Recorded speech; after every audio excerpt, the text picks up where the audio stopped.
আসসালামু আলাইকুম এভরিওয়ান, চলে আসলাম গুলশানে আমারিতে। এখানে আমাদের অফিসিয়াল একটা ডিনার ছিল, গালা ডিনার।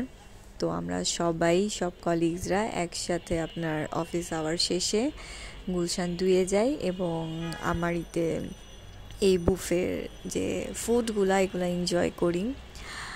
এখানে অনেক কিছু ছিল। ফার্স্টে যাওয়ার সাথে সাথে একটা ওয়েলকাম ড্রিঙ্ক দেয়। ওয়েলকাম ড্রিঙ্কটা আমার কাছে ভালোই লেগেছিল, যেহেতু আমরা ধানমন্ডি থেকে গুলশানে গিয়েছি, অনেকটা সময় লাগছিল। তো যাওয়ার পর ওয়েলকাম ড্রিঙ্কটা ভালো লাগছে। বাট আফটার দ্যাট আমি যতগুলো ডিশই আপনার টেস্ট করতেছিলাম, আমার কাছে না খুব একটা অত টেস্টি মনে হয় না। আই ডোন্ট নো সবার কাছে কেমন লাগছে, আমি ঠিক জানি না। মোটামুটি সবার কাছে ভালো লাগছে, বাট আমার কাছে খুব একটা মানে বলে না যে ওয়াও টাইপের ডিশ বা ওয়াও খুব মজা, অনেক টেস্টি, এরকম কিছুই মনে হয়নি। বাট আমি অল্প অল্প করে টেস্ট করার ট্রাই করেছি। এখানে স্যালাড আইটেম ছিল আর মাটন ছিল।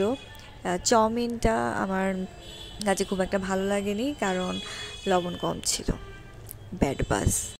আফটার দ্যাট আমি চলে আসলাম আমার ডেজার্ট আইটেমে। আমার কাছে ডেজার্ট আইটেমগুলোই ভালো লাগছে। তো বিদায় নিয়ে নিচ্ছি।